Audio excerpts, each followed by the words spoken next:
காவல்துறையில் காவலர்கள் முதல் அதிகாரிகள் வரை சுய ஒழுக்கம் கண்டிப்பாக இருக்க வேண்டும். மண்டல ஐஜிக்கள், எஸ்பிக்களுடனான கூட்டத்திற்கு பிறகு சட்டம் ஒழுங்கு ஏடிஜிபி டேவிட்சன் தேவாசீர்வாதம் அறிவுரை.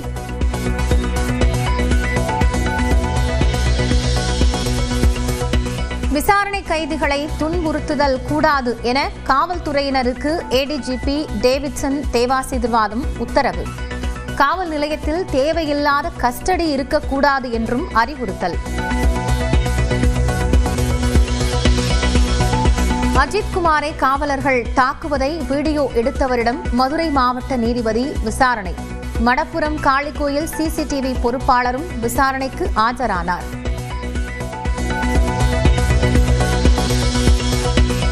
கோயில் காவலாளி அஜித்குமார் மீது நகை திருட்டு புகார் அளித்த நிகிதா மீதே மோசடி புகார்கள் நிலுவையில் இருப்பது அம்பலம். அரசு வேலை வாங்கித் தருவதாக கூறி மோசடி செய்த நிகிதா தலைமறைவான நிலையில் போலீசார் வலைவீச்சு. ஸ்ரீவைகுண்டம் தனிப்படை போலீசார் நெல்லையில் தன்னை தாக்கியதாக 17 வயது சிறுவன் மருத்துவமனையில் அனுமதி. தந்தை மீது பல்வேறு வழக்குகள் உள்ளதால் அவரை காப்பாற்ற சிறுவன் அப்படி கூறியிருக்கலாம் என தூத்துக்குடி எஸ்பி விளக்கம்.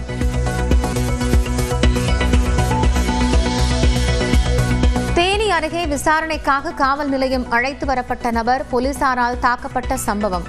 தேவதானப்பட்டி காவல் நிலைய ஆய்வாளர் அபுத்துல்யா மற்றும் காவலர்கள் 4 பேரை மாவட்ட ஆயுதப்படைக்கு மாற்றம் செய்தார் எஸ்பி சிவபிரசாத்.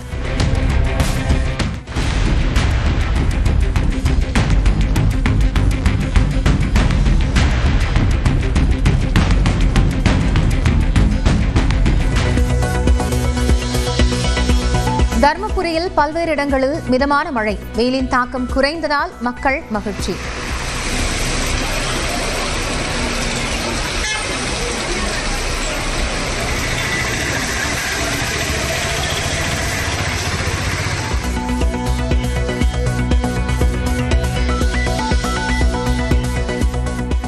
நீலகிரி மாவட்டம் உதகை, கூடலூர், பந்தலூர் சுற்றுவட்டார பகுதிகளில் மிதமான மழை.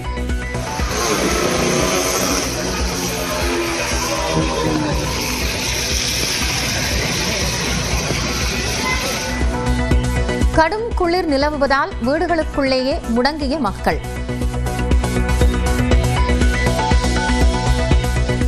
அவதூறுகள்தான் எனக்கு ஊக்கம், உற்சாகம் என்பதால் அதை பற்றி ஒருபோதும் கவலைப்பட்டதில்லை.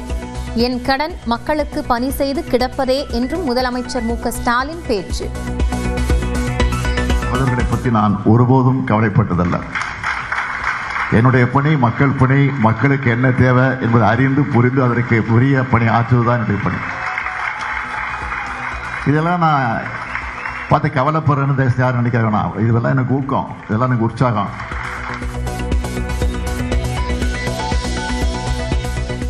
ஜூலை 7ஆம் தேதி தொடங்கும் அதிமுக பொதுச் செயலாளர் எடப்பாடி பழனிசாமியின் தேர்தல் சுற்றுப்பயணத்தில் மாற்றம். 21ஆம் தேதி வரை இருந்த முதற்கட்ட சுற்றுப்பயணம் 23ஆம் தேதி வரை நீட்டிப்பு.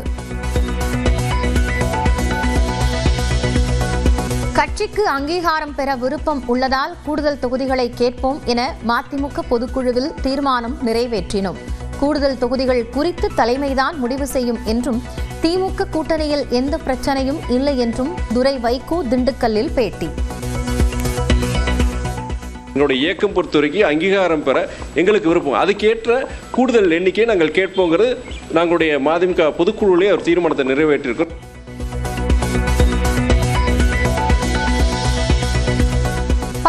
மாவட்டங்களில் பொது இடங்களில் அனுமதியின்றி வைக்கப்பட்டிருந்த கொடிக்கம்பங்கள் 100% அகற்றம் என தமிழக அரசு பதில். சென்னையில் 31% கொடிக்கம்பங்கள் மட்டுமே அகற்றப்பட்டது. ஏன் என சென்னை உயர்நீதிமன்றம் கேள்வி.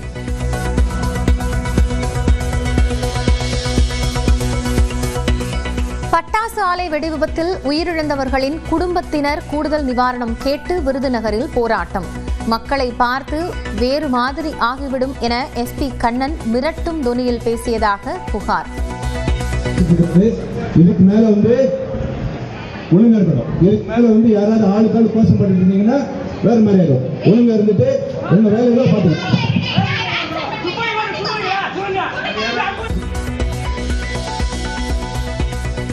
ராசிபுரத்தை அடுத்த பேளுக்குறிச்சி காவல் நிலையத்தில் சிறப்பு உதவி ஆய்வாளர் காமாட்சி உயிரிழப்பு. மாரடைப்பால் இறந்தாரா அல்லது வேறு காரணங்களா என விசாரணை. சென்னை திருவொற்றியூரில் மின்சாரம் தாக்கி ஒப்பந்த ஊழியர்கள் 2 பேர் படுகாயம். ஸ்டான்லி அரசு மருத்துவமனையில் அனுமதி.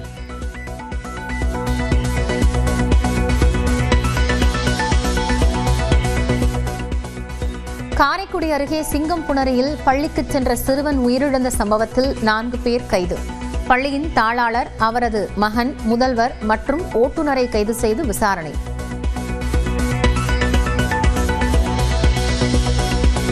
இங்கிலாந்திற்கு எதிரான 2வது டெஸ்ட் கிரிக்கெட் போட்டியில் முதலில் பேட்டிங் செய்யும் இந்தியா. 2 ரன்களில் ஆட்டமிழந்து அதிர்ச்சி அளித்த KL ராகுல்.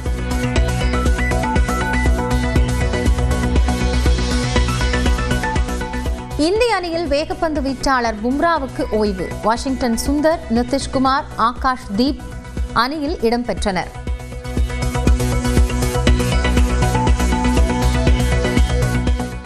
தேனி மாவட்டத்தில் காவல் நிலையத்தில் விசாரணைக்கு அழைத்து வரப்பட்ட ஆட்டோ ஓட்டுநர் மீது போலீசார் தாக்குதல் நடத்திய சம்பவம் அதிர்ச்சியை ஏற்படுத்தியுள்ள நிலையில் இது தொடர்பாக ADSP தலைமையில் விசாரணைக்கு உத்தரவிடப்பட்டுள்ளது. தேனி மாவட்டம் தேவதானப்பட்டியைச் சேர்ந்த வழக்கறிஞர் பாண்டியராஜன் கடந்த சில மாதங்களுக்கு முன்பு அவரது கட்சிக்காரர் அளித்த புகாரில் நடவடிக்கை எடுக்கவில்லை என கூறி காவல் நிலையத்தில் பதிவான CCTV காட்சிகளை கேட்டு தகவல் அறியும் உரிமைச் சட்டத்தில் மனு தாக்கல் செய்திருந்தார்.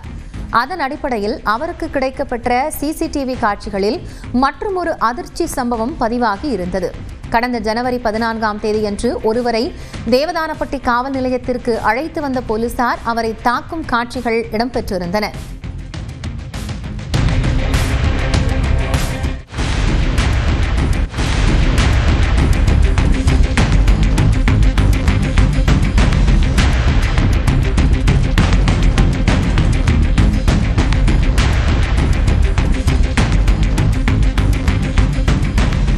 தாக்குதலுக்கு உள்ளான நபர் தேவதானப்பட்டியைச் சேர்ந்த ஆட்டோ ஓட்டுநர் ரமேஷ் என்பதும் சம்பவத்தன்று பொதுமக்களுக்கு இடையூறு ஏற்படுத்துவதாக கூறி அவரை விசாரணைக்கு அழைத்துச் சென்றதாகவும் கூறப்படுகிறது. இந்நிலையில் இந்த சம்பவம் தொடர்பாக தேவதானப்பட்டி காவல் ஆய்வாளர் அபுதுல்யா மற்றும் காவலர்கள் மாரிச்சாமி, பாண்டி மற்றும் பாலி உட்பட 5 பேரை தேனி மாவட்ட ஆயுதப்படைக்கு மாற்றம் செய்து SP சிவபிரசாத் உத்தரவிட்டுள்ளார். மேலும் ADSP தலைமையில் விசாரணை நடத்தவும் உத்தரவிடப்பட்டுள்ளது.